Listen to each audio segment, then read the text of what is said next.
they're not extinct, bro. It's a value there for little guards. And by the way, little guards are not the only people that get picked on. If the money has to be spent evenly across and it wants to be more of a football model with a hard cap, you're going to have the franchises that are still just poorly run. Cheers, cheers, cheers. Top of the month. It's today, July 1st. Your rent, pay your mortgage, whatever you need. Welcome to this edition of Road Trippin. I'm Allie Clifton alongside Channing Frye, Richard Jefferson, Kendrick Perkins. We love all of you. It is summer, it is free agency. We're going to dive into it all. But of course, we're going to take care of some housekeeping items. Don't forget to hit that subscribe button on YouTube. You know we love it. We know we love you. We've hit our first goal of 100K subscribers, but we aren't done. As Perk always says, road tripping to the fucking moon. So that's where we're headed. Please hit that button. If you follow us on Apple, Spotify, wherever you get your other favorite podcasts, drop us a like, a rating, and review. It helps let other people know, too, about Road Trippin. So do us a favor, hit that button. As Perk also says, tell a friend to tell a friend to tell a friend. We listen to Sunday Solos with Perk, which are going to continue. He may drop them, though, especially in the month of July, at different times, different days. So also there's a bell on YouTube that you can hit for notifications because he may just feel spicy. You just never know. 30 minutes with Perk. What are we calling it? Perk Unplugged? We've officially named Perk Unplugged. Oh, God. I know 30 minutes of fucking... Okay, I do miss the MTV Unplugged. I do miss that. But I guess that's NPR Tiny House or Tiny Desk, right? It's the same thing.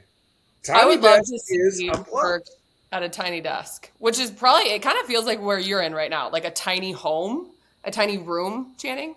Is that your new house? Is that the new house? No. This is Krusty Krab house. We're out of here tomorrow.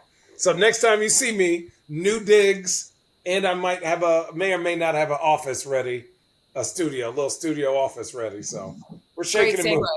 Great segue. It's like you've already done this. People are on the move. Players are on the move. They are going places, whether they like it or not. So let's dive into all things lately regarding free agency. I'm gonna dive in it.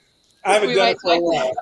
Dive into a little Caitlin Clark and some EA Sports news. How about this? Let's talk free agency first, though. Biggest topic, storyline news that you want to follow. Perk, we'll start with you. I'm actually going to pass it, but I'm gonna say this: the biggest, obviously, is Rich Paul putting out an unnecessary quote, right? Like an unnecessary quote. Should have just left it at LeBron opts in the $52 million. He will be a Laker next year, right? So opting in says, hey, he will be a Laker next year.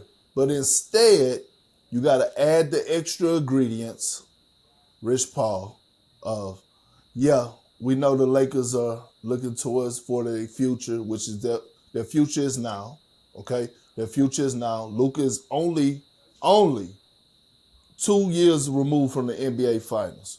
Unnecessary quote, had everybody confused, has everyone speculating, which what they wanted to do. Again, free agency, here we are, Bron opts in. Let's make it all about Bron.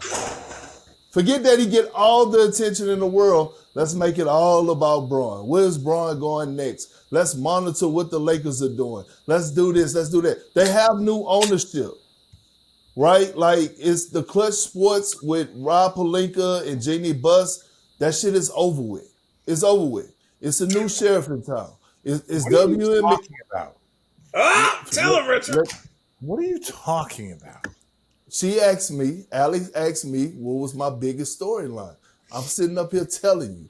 It's a new sheriff. Storyline was, they made us talk about Bron, so I'm going to talk about Bron, and they always make it about them, so I'm going to talk about Bron. What are you talking about, my young? I'm saying we should be talking. I'm saying what I've been hearing that's been blowing me for the last 2 days. Why are you going to start? Pause, blowing you.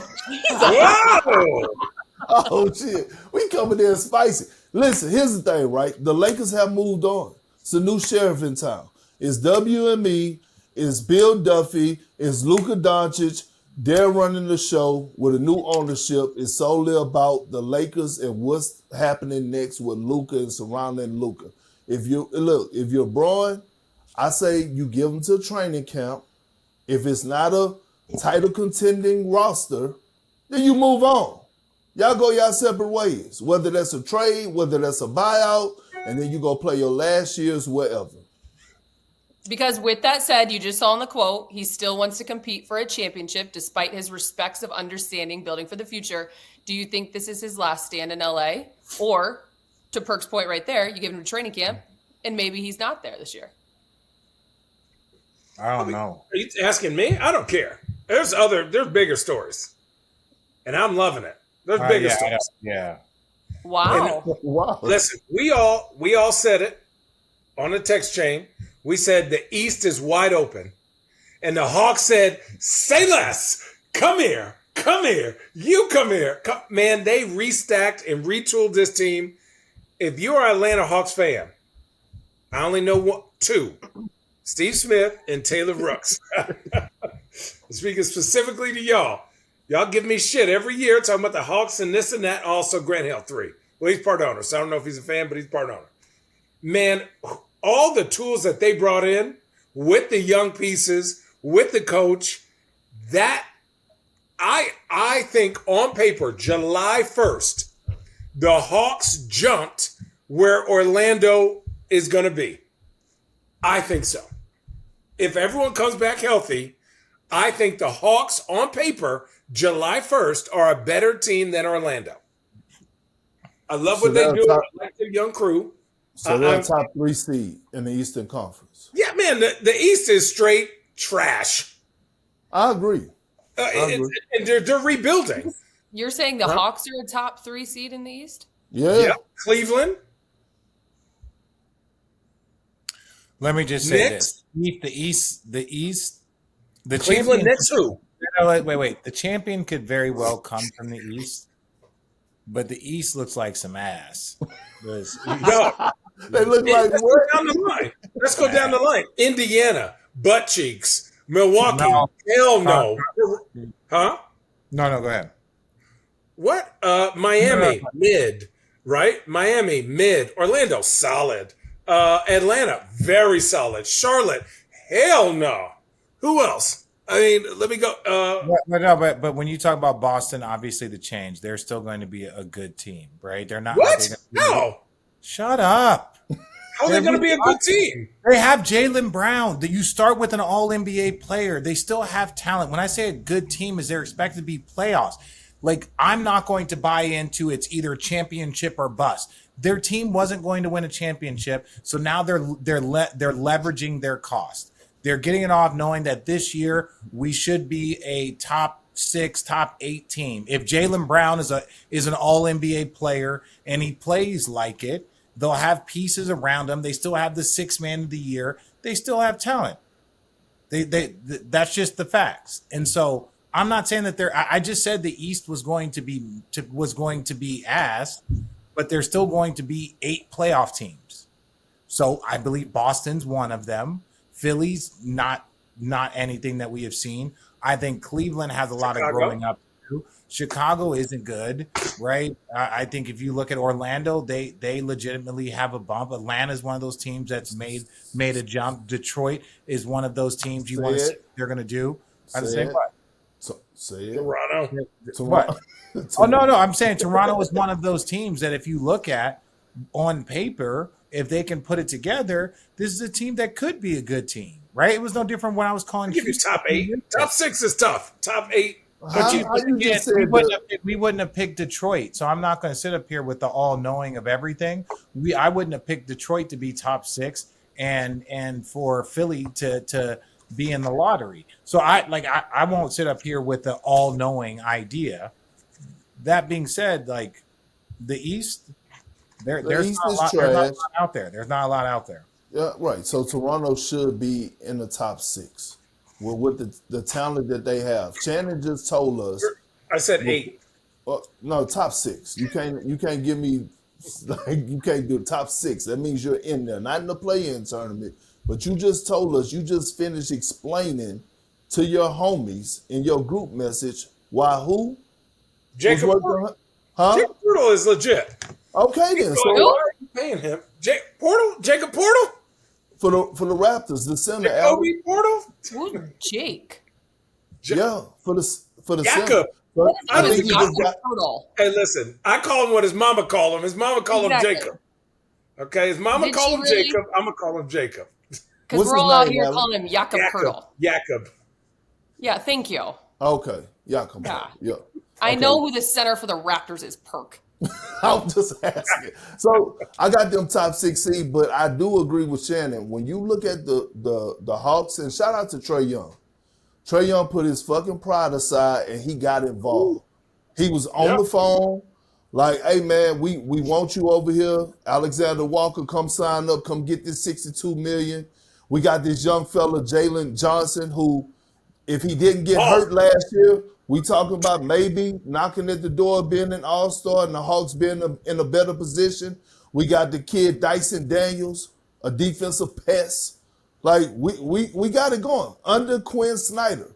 Like, if they hit they got to come in with the mindset. The next step for Trae is that real leadership again.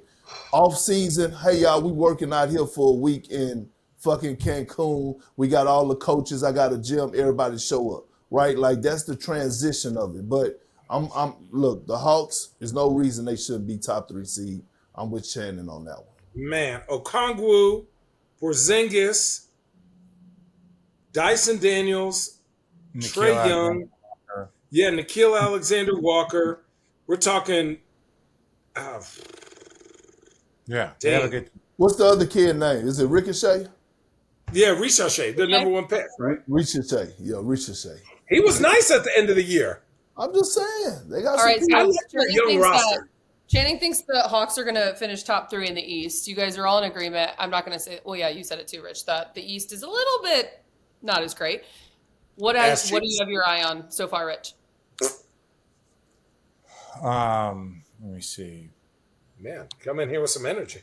And I still think that for the storyline, there's a lot. No. I know. I'm just saying. No, I was honestly when I'm looking at, I think it's still too early. Like I think this is still like how these rosters. Obviously, Atlanta looks good.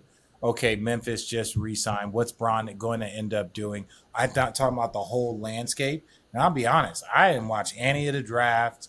I haven't been paying attention to any of this stuff. Girl, God. Completely unplugged in. Girl, you about to get punched. Get out of here. Yeah. Get out of here. No, but for me, it's more of like, I'm in a mode of like, I'm waiting to see when all of it is like kind of laid out. And then look, Atlanta is the team. Memphis, you look at what Memphis did, right? So they're talking about, I'm talking about Houston, what Houston did. Memphis ain't do shit. I'm talking about, but I'm talking about trading Bane, and it says that they're going to re-sign John Morant and Jaren Jackson Jr. So I'm looking to see how they're going to fill out their roster, what this is going to look like. I'm not casting anyone's season away in July. I'm saying let's see what your roster is going to look like in August. I'll cast your season away in December. But I'm not doing that. Washington season. We can cast Washington season. I'm just saying that's just my opinion. I'm not casting anybody away in July. I think we there's about 3 or 4. I am. That's on you. But look, I will say this. The Rockets don't need to do a damn thing. They finished, and they are legit. I'm telling you right now. Bun B called me last night. He fired up. He texted me first and said it's getting heavy out here. I said, I know. Burgers are getting sold. No, I'm just saying it's getting heavy. Ticket prices going up, Allie. You used to be able, last year you could get a season, you could get a floor seat. Real talk, you wanted to go to a Rockets game for about $300. I bet you ain't doing that this year. They standing on. As of right now, the Rockets have no holes. None. They check all boxes. They got great depth at the center position. You got Baby Jokic and Afro Şengün. You have Steven Adams, a bruiser, offensive rebounder, screen setter, going to play his role. Don't matter if he played that night or not. And then you add Clint Capella, who I believe still is a dynamic roller, right? Could be a lob threat at the basket, shot blocker, okay? So you have 3 options at the center position, and you could go big if you want to. Then you sign back Jabari Smith on a team-friendly deal. That was the team-friendly deal. He got a great deal, but it didn't really cost the team that much for a number 3 overall pick, right? 112 million, I believe, or maybe 122. Like, okay, cool. He can stretch the floor. He showed last season he's versatile. He could switch pick and rolls. And then you get Fred VanVleet to take basically a discount. You re-sign him, right, for another 2 years, but now he's making less than if he, y'all would have picked up his option or whatever. And then you have those fucking demons at the wing position, the most important position. Amen Thompson, Tari Eason, and now Finney Smith. So now you're like, it's nothing you don't have. You got to close in, and you got to close in Kevin Durant. No, which you was missing. It's you nothing that you arguing with the mirror. Nobody's arguing. No, I'm not arguing. I was just singing their praises, Richard. I'm not arguing. Dude, I promise. Listen, when I think about all those people, sorry, Allie, one thing we're not taking into account, all those players are mentally tough. All those players can be coached by Ime, which I think is a huge thing, where you're like, I don't know if that guy fits into what we're trying to do here. All those dudes are like, this is my job. This is what I'm supposed to do. I'm trying to get better. We're trying to win a chip. And that's impressive. That's impressive to turn that around that quickly and to build that. And that's from top to bottom, from your ownership to your GMs, to your coach, to the players that said, this is how we are. This is who we are. And this is how we're going to win. So shout out to a lot of those teams this quickly in free agency that have brought in. Orlando's done a great job. Atlanta's done a great job. San Antonio, Houston. Well, there was also a lot. There's also a lot of teams that weren't able to do stuff. There's teams that had to shed salary, right? Like because of these new rules. It's not the free agency that we saw before, where you're going to see, oh, this team's over the cap, but they're willing to spend even more money, or they're going to make a trade, and they got 2 players that made their team better, but now they're $8 million over the cap. All you're seeing is shedding of money from Milwaukee, shedding of money from Denver, Boston. Portland, Boston. Did you say, Rich, with that take, do you guys think that the tax cutting is killing the NBA? Yeah, 100%. I think, yes, I think it does. I think because there are certain franchises that are going to, if the money has to be spent evenly across and it wants to be more of a football model with a hard cap, you're going to have the franchises that are still just poorly run. You're going to have the franchises that are poorly run. Or eventually you're going to get the players to a space of players have to take a discount. I've got to give you a team friendly. You can sell this team for $10 billion when you're done, but I got to give you a team-friendly deal so I can play with my brothers, or our team won't be very good. It's like if you draft all those boys in OKC, no different than the first go-around. You should be able to pay them all and still be able to put a quality team around them. They're basically saying you're going to pay these 3 guys that you drafted, one 20-something, one traded for 15, and then you're only going to be able to have minimum players around it because we want to spread the wealth. That's not good for basketball. That's just factual. Do I think super teams and having $500 million payroll like Boston? I don't think that's great either. But there is an in-between ground versus I should be able to keep my players and field a team around them. If that means I go in the tax for a 2 or 3 year stretch to maximize a 5-year window that comes every 20 years, we should be allowed to do that, especially now you're hurting the smaller markets. Big markets, it's easier for them to retool quicker. It's easier for them because people want to go there. People will take less money to go play there than they will in OKC. I have a question. Oh, go ahead. It has accountability written all over it. This cap. Accountability written all over it. It started from the players. It started from the players like a Ben Simmons, who decided to hold out. Hold on. Hear me out, RJ. Who held out in Philly. You got to give me more than one example. There's 450. Okay, James Harden. That's 2. James Harden. Okay, Tristan Thompson. J.R. Smith. When they both held out. That's not a holdout. Tristan and J.R. did not hold out. That was what they did. They did not hold. Okay, you got to classify hold out. cold out. You got to classify that. All I'm telling you is this. This has accountability written all over it. Right? Like, this is what I'm saying. It's no more laziness when it comes to front offices. Y'all have to do y'all damn job. Y'all have to go out and y'all have to scout. Y'all have to go out and y'all have to draft well. Y'all have to go out and actually hire the right coaching staff with the right player development to come in to make these players better. OKC and Indiana, what they did was in these finals was they set the bar. They set the bar. That's why on draft night, we thought we was going to have all these trades, right? Sean saying, oh, it's going to be explosive on draft night and things to that nature. Nothing happened. When you talk about set the bar, I get what you're saying. They did a great job, right? Like, we can't say yes, the depth and all that. They're not going to be able to afford their own team. Yes, they are. No, they're not. Yes, they are. Okay. Yes, they are. They're going to be able to give all of the super maxes. Then Casey Wallace is going to come up, and then all of these. They're going to be able to afford all. No, that's why all of them don't deserve a super. But that's no. I'm not. 3 of them are going to get. 2 of them are going to get a super max. 1 of them is going to get a very ridiculous contract in Chet Holmgren. Go ahead. We don't know that, Richard, because guess what? For starters, SGA just set the tone. He just set the tone for OKC. He left over $100 million on the table. He did. He signed for two.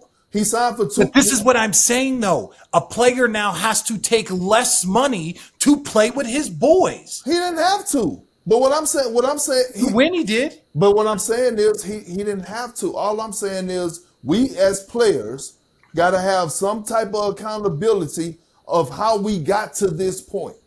We didn't just get to this point because the owner said, or the owners of Adam Silver in the NBA say, I want to be assholes to you guys. We didn't get to this point because of that. But Perk, I just really quickly, Allie, and we can shift to Hubbard.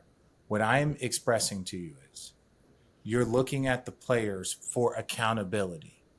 And when we talk about as much as you had guys sitting out, the load management was coming from the teams. So that negativity of load management, and we're doing that wasn't players. That's not from our generation. That's not players. Players were being told to sit out. They were doing that. Coaches were doing that. Sports science that had nothing to do with the players, right? There was a portion. If players want to hold out for contract negotiations, fair. 98% of players all stay within the framework of their contract, right? The point that I'm saying is SGA had to leave $100 million on the table in order to make sure that they could structure it and he could play with the guys that he came up with and win a championship. In a perfect basketball world, you should be able to win an MVP, get your top dollar, and still be able to play with the teammates and not be penalized for being those guys earning their money and coming up through their system. J-Dub is going to get a rookie extension max. Chet Holmgren is probably going to ask for close to that. So SGA has to leave $100 million on the table versus in a free market, the Lakers can go get top dollar. But isn't this what Braun and CP3 and them all wanted when they had a say-so in the CBA? No. But I'm saying, though, because this is what I'm saying. This is what they wanted. They didn't want no in-between. You remember, they the ones negotiated that deal when we got to this point when it comes down to... Is it good, though? Do you agree? Fine, I'm great with the accountability. Great. Do you think that this is a good or do you think this is bad? This is what I think, and I give it to Shannon. This is what I think. I think it is to a point now where general managers are going to have to do their job at the highest level. Not just being able to count numbers, but not just evaluating if a guy has skill or the talent, but also do they have the fucking character? Because that matters. Do they have the character?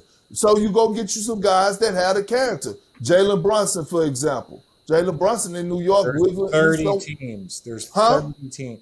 There's 30 teams. I'm just saying. And guess what, Richard? If you don't, then we see a Miles Turner situation that just happened. Channing? I think, both of them have really good points. My thing is your perspective. If you're Adam Silver, right, you love where this is because think about OKC. Yes, should Shea have gotten is every single dollar that was left on the fucking table, 100%. But the problem is when you do such a good job like Joe Lacob in Golden State, and you're in a big market, and you have a big owner, you get to keep your team that is absolutely elite for 10 years. So there's no parity, right? So it just depends on, do you want parity within the NBA? So hear me out. So Cleveland and Golden State, they went for it. They were paying big money for those teams, right? They kept their big three. Cleveland kept Tristan, Kyrie, and Braun for a long time, right? Until Braun wanted to leave. But they could have kept him. They put really good teams there every single year. So those teams dominated the East and West. The NBA said, hey, we want to create parity. So they taxed the big guys like they taxed the little guys. And it's like, for me, do I agree with NBA players leaving money on the table? Probably not. But do I like the parity? Do I like that the GMs are being held accountable? Absolutely. Do I like that you can have a real conversation with players? Do you want to win or do you want to go get your bag? Why is it that we are on one of the only professions that are forced to choose between success and financial success? NFL players do that the same thing. NFL players. That's what I'm saying. I'm saying we're one of the only professions, professional sports. Right. But this is your point. You said you want to start holding GMs accountable. This is both Team Perk. So if you're holding a GM accountable, and I do a good job, I can't keep my team. That's the accountability that we're looking for. Is you want GMs that have to go out and do this stuff. Well, if I do a good job, can I keep my team? Or is it that I got to do a good job and now we got to go send these players to other organizations because we have parity. So I can't keep Chet. So he's got to go to Charlotte because they have cap space. And now that GM just gets Chet Holmgren. And now he's this, you know what I'm saying? So he's still doing somebody else's job for him. So the accountability to the GM to me is more of like the. So I believe culture. Right? Guys will take less money to go somewhere with a better culture. And guys should never take less money. But I understand. But as a vet, let's say you're 30, 35, you're like, yo, I want to go here. I could get 10 on a rebuilding team, or I can go here for the vet minimum because I'm going to have a better role. That is it's not an obvious choice, but it's what choice did you make? What choice did you make with Orlando? Oh, I went for the money. Okay, this is what I'm saying. Players should be allowed to go, especially if you're staying. That's why they came up with the Larry. The team I was on didn't offer me what I was worth. I think you're all in agreement that you shouldn't, as a player, have to make that decision, and you shouldn't take less money. What's the solution? Just say hello. There is no solution. There is no solution. Not with this CBA. With this CBA, they're screwed. That's why all the owners are getting out. That's why part of the reason why the owners are selling. All the current owners are getting out. That was part of the conversation. It's not just owners that want to stack the deck. It's not just Lakers and Celtics. Charlotte sold. Like other franchises are like Portland sold. It's just like, even when you get to a space now of like, they're looking at it, it's like, even if I do a good job and I field a good team, it's going to cost me so much money to even keep a good team. Now I got like that, just the formula of success. And we can say parity, but the parity is all going to spill down into those teams. Cason Wallace is going to go play at Washington, and they're going to be a good team. So it's like half the teams make the postseason anyway.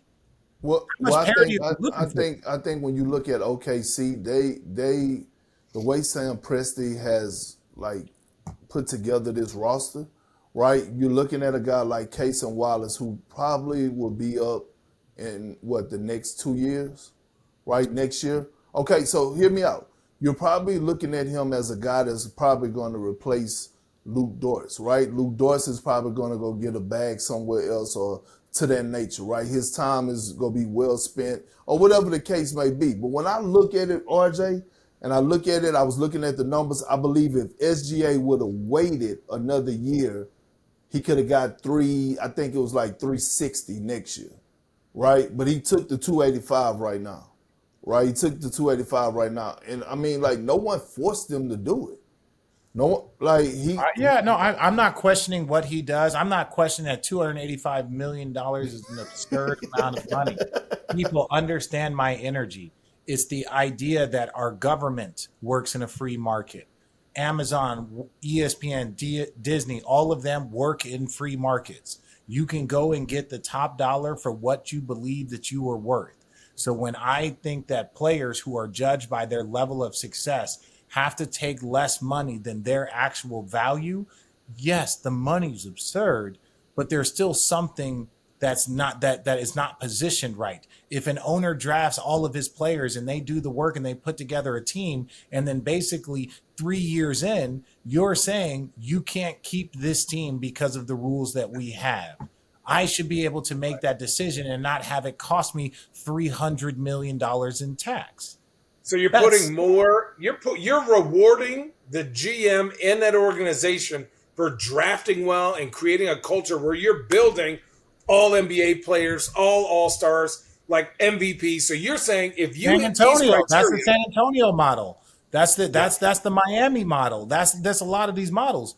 And a lot of these teams are just like saying you financially won't be able to do that. Now, mind you pay two guys 300 plus. You got a 2 It's not 300 plus. That's what it is. But that's the number. It's like saying it's like going back. If you're going to pay ticket $20 million a year, the numbers change, so we can't frame the 300 in this. It was like, well, if they're going to have Paul Pierce at 20 and KG at 20 and blah blah blah blah blah, it's like that's why I had to leave. You know what I'm saying? Yes. That's why it was the end. That's when the shit started to down spiral, because I had to go to OKC and get my bag. Here's the thing, Allie. Let me say this, and then I leave it to you. The one thing I wish Adam Silver would change is that, to people who have a vote, I don't want to be the one that's responsible for guys either making money or losing money. Like, I don't want to be that person, especially when it comes to the all NBA teams, right? Because that decides whether or not, like Jaylen Brown a couple of years ago, I voted him all NBA. You know, he got his 300 plus million. Now, he did send me some signed jerseys, right? I wish he would have sent me 10%, but he sent me some signed jerseys. I'll take it. But I'm just saying, I don't want to be responsible for a guy who was deserving probably to be an all-NBA or deserving to get max dollars because he played his ass off or he just didn't make the cut. Like, I wish he would change that. That's all I was saying. Good conversation by all of you. Here's some fun facts surrounding SGA, by the way. You guys may or may not like it. You may be salty. Just kidding. Respect to SGA. Congratulations. He just signed a 4-year, $285 million Supermax with Oklahoma City, of course. That is $71.25 million per year, the richest annual salary in NBA history. He now makes more per year than the entire Miami Marlins payroll. What? And he deserves every dollar. How about this for added context? LeBron made under $20 million annually in Miami, which is now backup center money, if you will. Yeah. Looking at the evolution of everything. Perk, SGA is making your career total in 1 year. Oh, when you look at it like don't even talk about me. Magic Johnson's peak salary was $3.1 million. He makes that in 15 days. Yeah. And guess the motherfucker. And he's still leaving money on the table. And he's still leaving money on the table. And guess what? Sam Presti didn't hesitate 1 minute to give him all that money. Sam Presti went like this. Hey, SGA, what's up, man? Oh, hey, I want to do the contract. Oh, what? Oh, it's already set. Sam Presti also had great things to say about Perk. Go check out his Instagram, also Road Trippin's Instagram. If you don't follow us, hit follow because you'll hear the clip from Sam Presti about Perk and the leader that he was with Oklahoma. I appreciate it, Allie, because I was getting, you know what? People was yelling cap, memes was going out. The troll and Kevin Durant had something to say about me. And damn it, you know what I'm saying? We heard it straight out of the horse's mouth. Speaking Perk of made Kevin us from Durant. a fun team to a serious team. I'm just saying. Speaking of Kevin Durant, I'm not calling him a troll. That's your words, but it's a great segue. Yeah. Sometimes. On today's episode, we're giving credit of LeBron and Nash's Behind the Game pod. And I'm like, I don't know if the 6'2" and under guard is at a premium no more as a starter. Maybe as a backup. Yep. But you have to be. We just talked about this the last.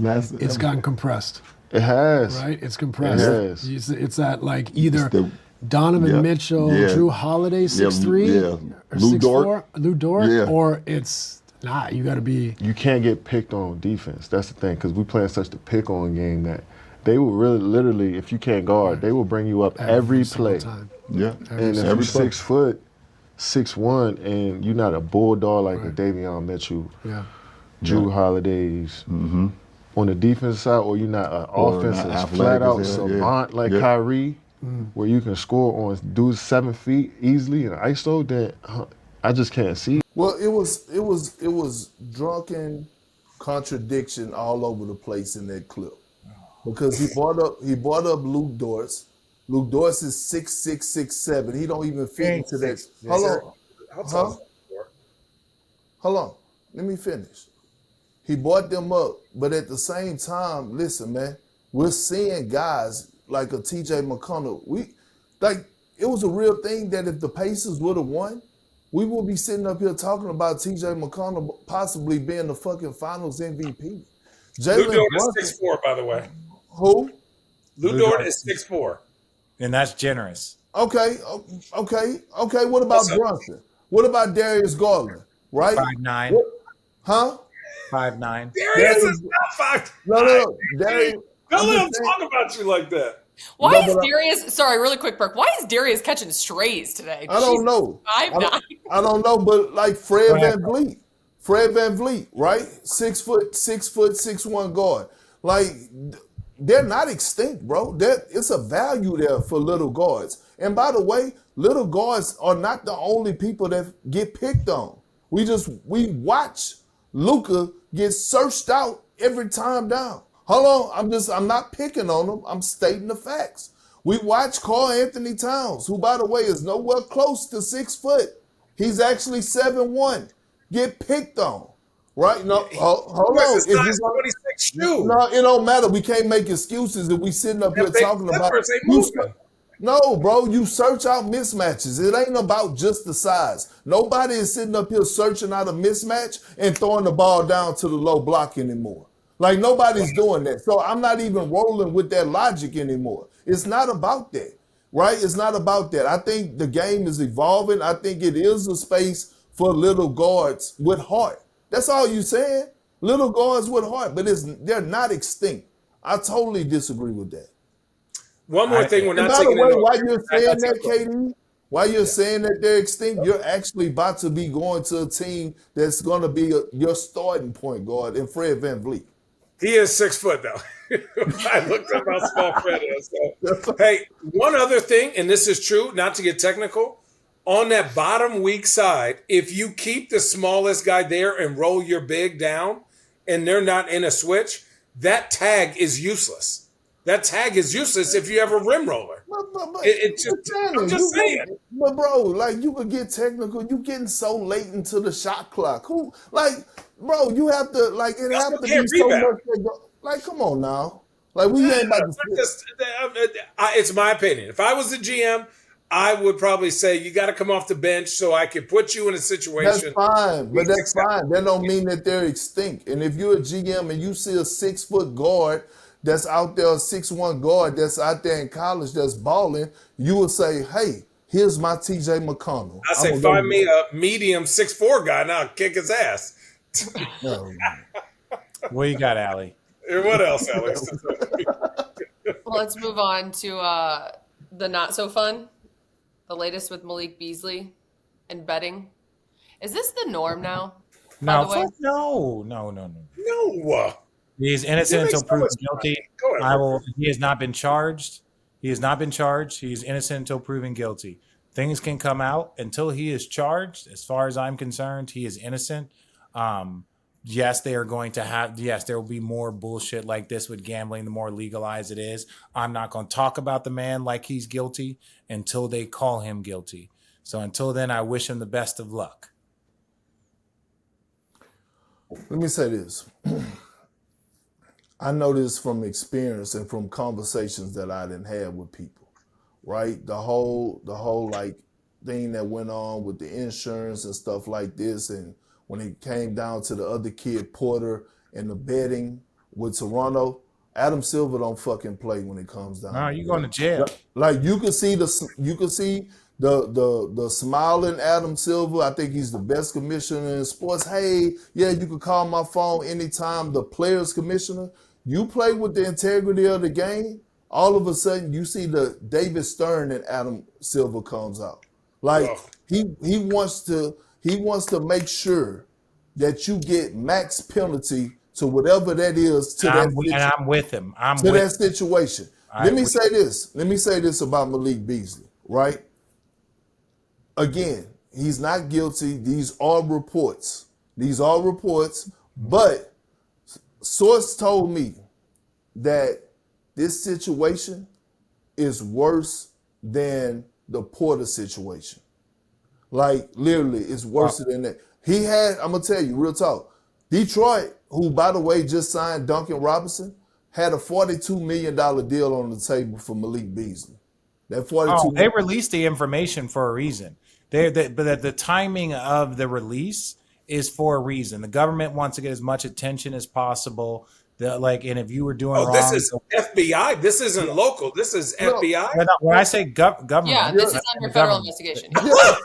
Oh, listen, brother. Look, I know one thing for certain, two things for sure. If it's local police, you got a 50-50 chance. If it's the government, local police don't handle the. I'm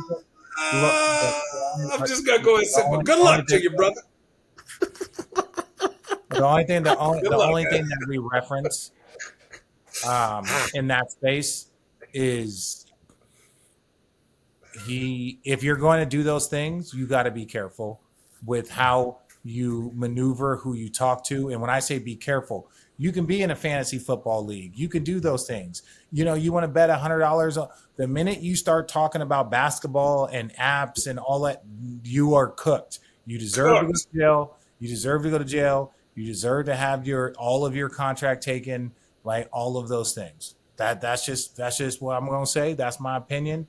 It's not worth it. To everyone listening, it's not worth it. It is not worth it, especially for these young guys in the league. Just don't do it. Guys, you're making enough money. You're living a dream. It just isn't. It cannot compute in your brain to even be an option. Do you guys think the NBA will ever be forced to distance itself from betting? Never. No. And the problem all is the sports. Football players got in trouble with it. The problem is this. My grandmother, who's turning 90 in a few weeks, she has birthday. 90. She has Alzheimer's, and she might place a bet. The world is betting. The world is betting. Do you know how many people, how many partners, homies of mine that I went to school with or just friends always texting me on the regular, and they like, "Hey, Perk, would you take this tonight?" And I'm like, "I don't know." I was like, "I don't know, bro." Like, but so many people, the world is betting. But I will say this. They will make an example out of you. The NBA will go ask Porter, right? And I hope Malik Beasley doesn't get found guilty, but usually when reports come out like this and they form an investigation. He's innocent until proven guilty.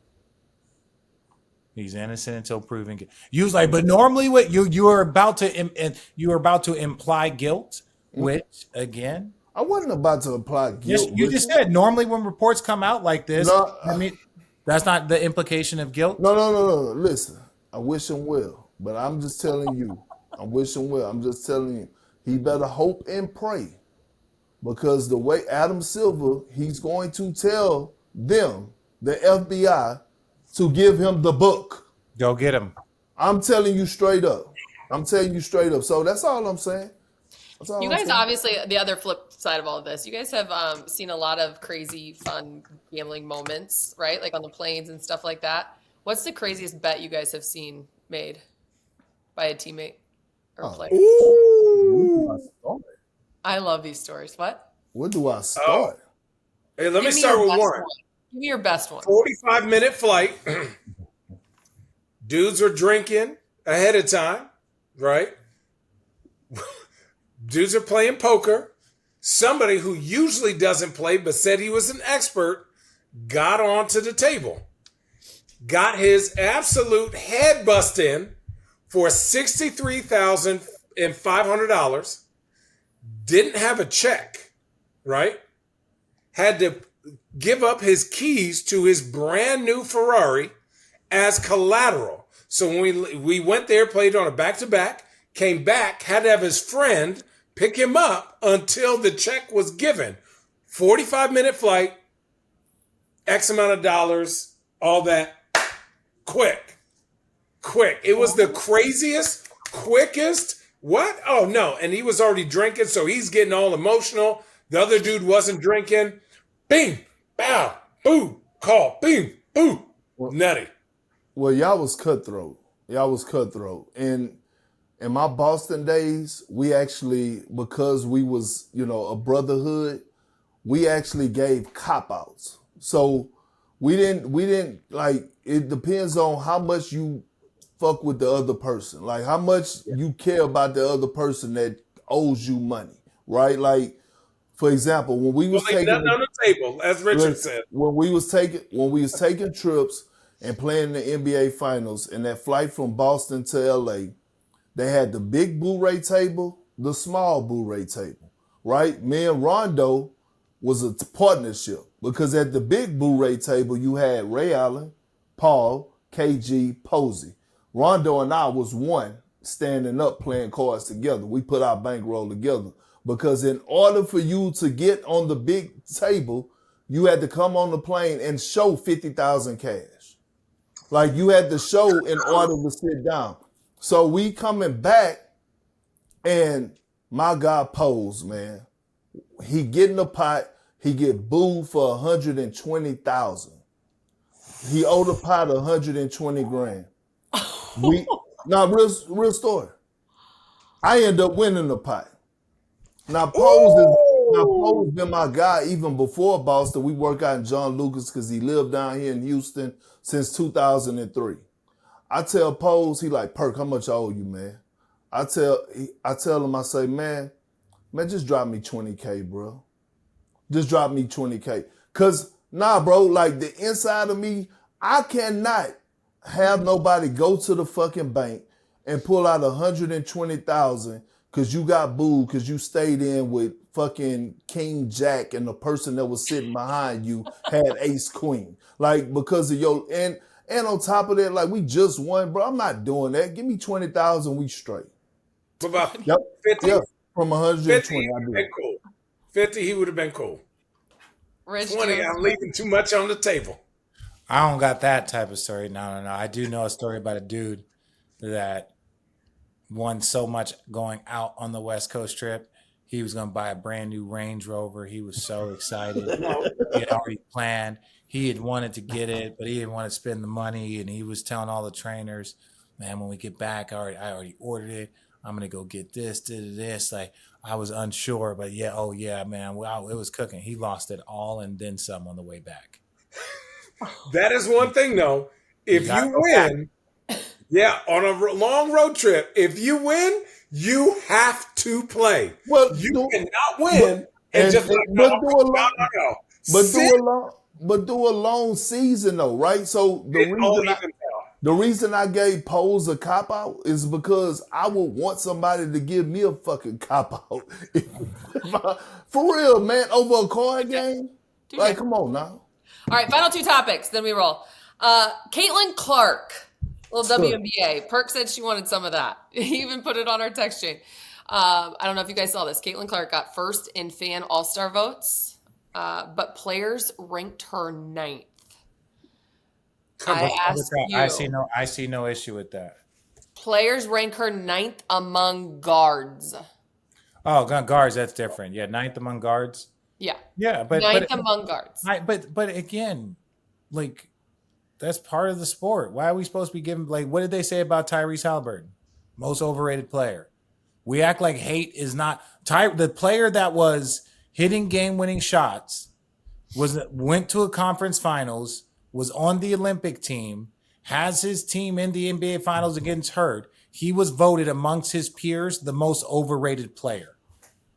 Right? Yeah. So he gets to have a lot. So again, if NBA players would hate on a great player, everyone, like, what do you want? Players are not going to bow down to her. Like, they could have voted her last. That's as players, I get it. She's great. We all respect LeBron James. We all know the weight and power that he holds. But everybody didn't follow Jesus. You know what I'm saying? Somebody once told me that. Right? Everybody didn't follow Jesus. I don't care how good he is. I ain't gonna buy. You know what I'm saying? So that's why I'm saying we make a big deal out of the Caitlin Clark stuff and saying like, oh, well, should the players have voted her the best or should they have voted her the third best guard? But it's all like players don't give a shit about this. They care about how you lace up. NBA players voted the most overrated player, Tyrese Halliburton, who was in a game 7 this year in the NBA Finals and had a chance to win. That's the exact same type of hate. It's the exact same type of undercurrent BS hate. Because Channing's name on here is Luka Doncic. God, I forgot that Riverside allows you to pick your names. That's Channing's. Do you think that this is the worst? This is worse than Luka's rookie year snub? For context, he was 8th in the West. No, I just think honestly, this is worse. She's what is worse? No, the Caitlin Clark has a much better body of work than what right. Luka's. Let's be real. Caitlin, if I'm an Indiana Fever fan, Caitlin don't give a fuck about nobody else on that court. If you actually watch a game, she is, what is the word? Not insipid. She is relentless. She walks on the court and starts talking shit and pointing to everyone. It's how she gets herself riled up. If I get cooked and get shit talked to me the whole game, there's no way I'm writing this fucking person. Listen, I respect KG. When we were playing, I fucking despise KG. Despise KG. When they used to say, who's the top players in the NBA? Me, he was probably 10. I said, nah. I'll put motherfucking Jamal McGlure above KG. I hate his guts. I would do that out of pure spite. Not only because we've had some battles, he's cooked me, I've cooked him once, but it's because I just didn't want to give him no credit. Oh, I cooked y'all. And he nut tapped me. So I will never let that go. I was cooking y'all. But anyways, you might not have been there. But yeah, listen, that's neither here nor there. But they're not going to like her. They're not going to like her until she wins a chip or until she changes her attitude. And she's not doing either because that's what she is. But why should she change her attitude? Like, she don't need to. Why the fuck do we give a shit about player rankings? But my thing is, why in your heart, Perk? Bro, I said she's the most powerful woman that's ever played in the WNBA. Not the greatest, powerful. Like when it comes to I agree. No, but what I'm saying is now you could take it a step further. I don't know if it's been another player in men and women's that has had the amount of pressure like Caitlin Clark besides LeBron James. She has no real talk. I'm just thinking. Think about this, right? The pressure she had coming into the NBA, WNBA. Think about Braun. Braun own teammates were on record hating on him, like literally hating on him, right? Caitlin Clark, I'm not saying they're hating. All I'm saying is she is stepping on the floor and she is catching some punches and elbows. Like she has to have like every other number one pick before. But that's how they play, though. They play. Like they be fucking each other up. Bro, they be like fucking each other up. Candace Parker was a rookie of the year and MVP. You don't think that there were vets out there trying to knock that rookie on her ass? We have never Candace tells me all the time they were fucking her up. Bro, we didn't see. You might not have, because you might not have watched. You're a fucking lie. You're a fucking lie, bitch. I grew up a comic fan with Cynthia Cooper, Cheryl Swoop, and Tina Thompson at the Comic Center. Don't fucking play with me, RJ. Hey, look. What the hell would Tina Thompson have done? No, bro. No. Come on now. Let's not. Are we sitting up here acting like this lady this woman ain't up here catching unnecessary shots? No, I'm saying that's fine. Yes, she is. I'm saying that's fine. I'm referring to the attitude part that Shannon was talking about. She's supposed to have a fucking attitude. I'm just saying the pressure that comes with her, right? She is a global iconic figure. Did you see what I sent in the group text, Allie? You see how quick them shoes sold out?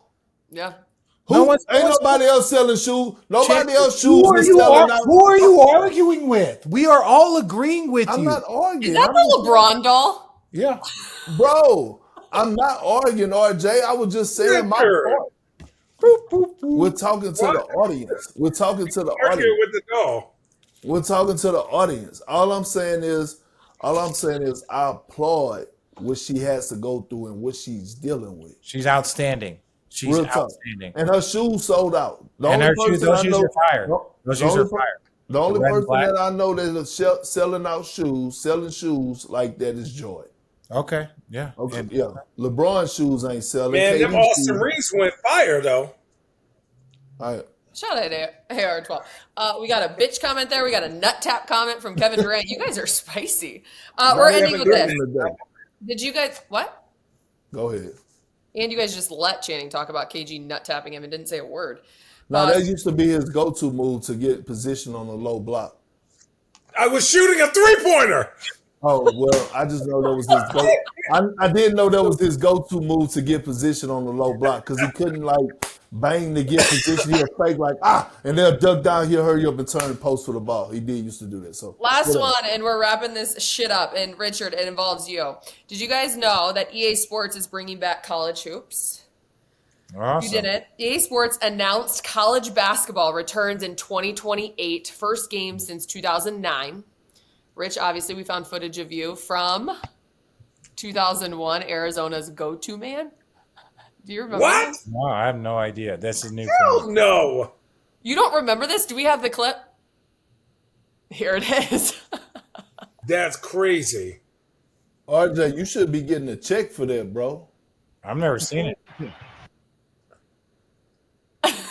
It's number 3, Michael Wright. This is sick. Shoots for 3. Arizona has switched Good to rebound, Richard. defense. Just behind the game, and that's good. Wait a second, Rich. You don't remember this? Hip-court man-to-man defense. Oh, I never.